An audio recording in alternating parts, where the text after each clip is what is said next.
Zeintzuk talde hartu dituzu izpide? Ze zaila. Badakizun musikari ezaigula gustatzen. Barkatu, zeintzu baldera egin dizkiot musikari dira. Denetarik. Nik, adibidez, power popa lehen esan duena, nik argi daukat pop eta rock uztartzen duten hainbat talde, behintzat nire ni gitarra jotzerakoan, bai hartzen ditu dela kontutan. Baina, baita ere baditu bere oso punkiak, baina bere toke punkiak ere baditu. Azkenean nik uste dut gustatzen zaiguna, eta, gustatu eta egingarria dena. Hori biak batu behar dira, ze gustatu alzaizu hainbat talde, baina ezin ailegatu bere nivelera ez dakizulako hori jotzen. Orduan nik uste dut, taldeak hasiko banintze esaten, segurazki, edo motz edo igual luze, ez dakit. Ez nuke esango bat edo batzuk. Nik uste dut estilo bat saiatzen zarela bai, kopiatzen igual ez, saiatzen zarena da, etortzen zaizuna hori da, baina esaten dizut, ni behintzat ez naiz oso gitar jole ona, eta orduan mugak markatzen du gutxi gora bera, noraino kopiatu dezakedan. Kopiatu. Zuek? Nik ez dakit nahi gabe, igual hori konposatzerako orduan, edo melodiak egiterako orduan, igual nahi gabe bai influentziak ditu dela, baina ez dut pentsatzen estilo batean edo talde batean musika egiterako orduan. Orduan igual, segurazki entzuten duzun eguneroko musika horretan, seguro influentziak dauzkazula, baina ez dakit zehazki, baina ni musika estilo ezberdinak entzuten ditut, segun eguna, segun animoa, orduan ez dakit. Esan alditut talde asko, baina ez dakit zehazki zein den nire influentzia edo taldearen influentzia ez dakit. Hori nire kasuan. Musika eskolara joan zarete? Bai.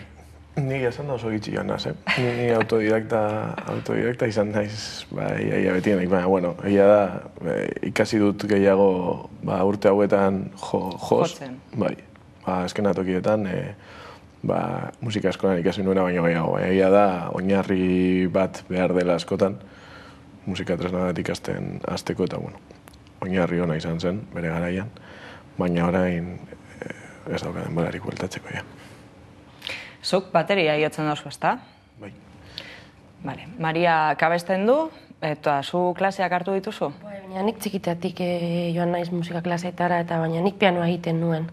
Bai, eta batean pianoa gutxi, 7. mailan, gainera kurtze bateratzen zitzaidan amaitzeko, baina holakoa naiz, utzi, eta gitarra hartu nuen. Gitarra oso txarto jotzen du, baina gitarrarekin hor animatu nintzen ja bestera. Eta, baina hori txikitatik egon naiz musika eskoletan. Eta zuek aitz? Nire bai. Ni zehaziko nintzen 8 urterekin.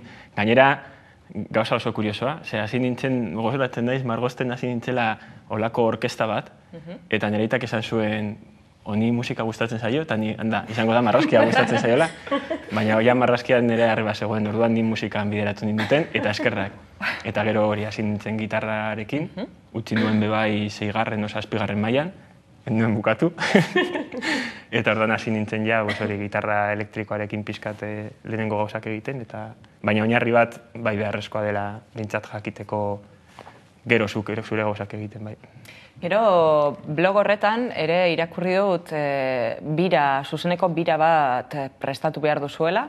Hori zein egoeratan dago, orain? Badago aurrerapenik?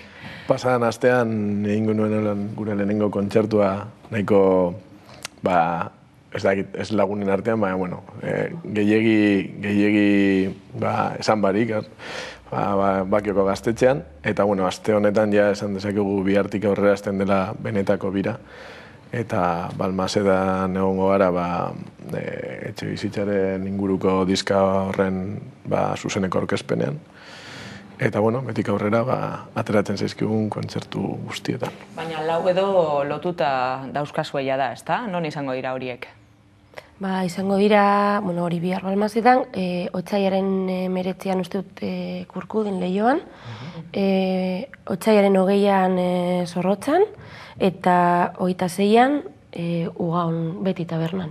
Eta gero apirilaren 16an Zumaian, hori momentuz da daukaguna, eta hortik daude bebai beste batzuk lotzeko eta zehazteko, baina oraindik ez dauzkagu hor Eta Euskal Herritik kanpo, gustatuko litzaizueke jotzea? Noski. Bai. Bai. Baina, bueno, hasiera amengoa izan behar du, logikoa den bezala, ikusi jendeak ezagutzen gaituztenak jakingo dute, esan dugu Balmaseda gau eta Leioa, justo gara bertakoak, orduan Zorroza da nire lehengo taldeko herria, orduan momentuz Zumaiakoa izan daiteke kanpora joaten garela, Gipuzkoara joaten garela, eta hori beti da kanpora pixka bat joatea. Eta gero atzerrira, bai, joango gara, ezagunak ditugu Madrilen, Bartzelonan eta Galizian, eta hainbat tokitan, baina oraindik ez dugu pentsatu dena den udarako plan oso ona da, ez? Niretzat bai. Oso ona, ez da? Pepok entzuten duenean hau, igual peskaturduri jarri daiteke, baina esan. Aizu, eta letren inguruan euskaraz abesten duzue, Mariak kantatzen du euskaraz. Gazteleraz edo beste hizkuntzaren batean abesteko prest egongo zinateke? Batek daki, ez da? Batek daki, bai. Zergatik ez, ingelesez ez. Ez oso txartu hitz egiten dut eta abestu, ez da, pentsatu ere, baina, euskaraz abestu nahi dugu, momentuz hori da egingo duguna, eta gero, nor daki. Behar bada, beste hizkuntzetan erderaz bebai, adibidez, Astuako azkenengo CD-an abesti bat grabatu nuen erderaz, ez zirokarekin, baina bai, orduan, segun kanta, segun zer esaten den, segun zertarako den, bai. Bueltatuko gara diskora eta Gorkak lehen, kamaratik kanpo esan dit, zuri egin beharreko, egoitzi egin beharreko galdera dala ekaitz parkatu. Nafarroari zerbaitik eskainit diozue, abesti bat? Bai, mendiengatik ez.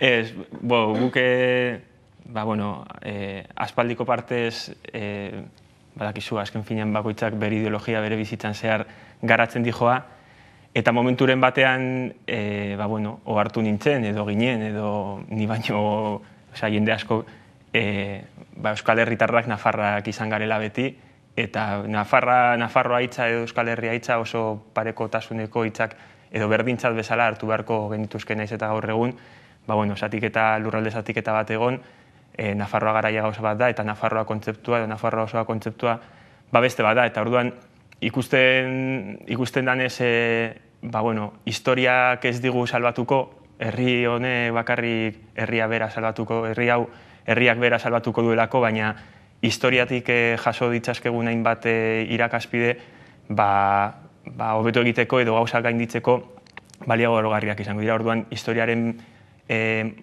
ikasketa, berreskurapena eta jakite behar hori, kanta horretan bebai erakusten du, Nafarroan badagoela indar bat eta garaipena lortuko dugula. Inor garaitu nahi ez, baina batzutan garaitu beharra. Orduan hortik dijoa, ez? Euskal Herritarrak, Nafarrak garelako. Eta diskoaren grabazioari dagokionez, non grabatu dozue? Non burutu da grabaketa hori guztia? Gogoa estudioan ugaun. Dagoen estudioa gainera oso berria. Eta ondo. Eta laguntza izan dozue? Norbaitek laguntza eskaini dizue? Hori izan dugu estudioan Iñaki Espartza soinu teknikaria, eta oso gustora egon gara berarekin egia esan da.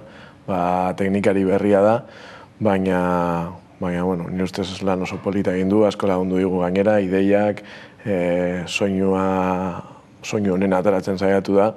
Eta, gero bai, ondira lagun asko, handi pasatu direna bizitan, beste batzuek, musika tresnak utzi dizkigutenak, hori, beti soinu honen alortzeko asmo horrekin, eta, bintzat, eskerrak emotea beraiei. Bai.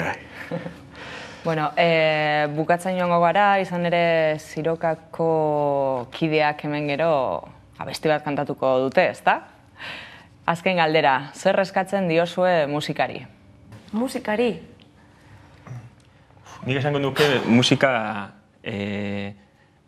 beste borroka tresna bat izan behar duela, izan da beti kultur espresio oso garrantzitsu bat izan da, herri eta kultura guztietan, eta, gu kokatzen gara, ez da biktimismo kontu bat, baina bai kokatzen gara zapaldutakoen multzo horretan, herri hontan hainbat jende dagoen bezala, eta guk horretarako erabili nahi dugu. Osea, gu badakigu zapaltzaile batzuk existitzen diren bitartean, zapalduak ere egongo dira, eta borroka tresna asko daude, eta denok erabili ditugu, hainbat eta hainbat, eta musika bat da. Eta nik musikari eskatzen diot, existitzen jarraitzea, eta jendeak erabiliali izatea, bere mezuak proiektatzeko, eta baita ere, musikak ematen duen lasaitasuna eta ematen duen bizia mantentzeko. Nik hori eskatuko nioke.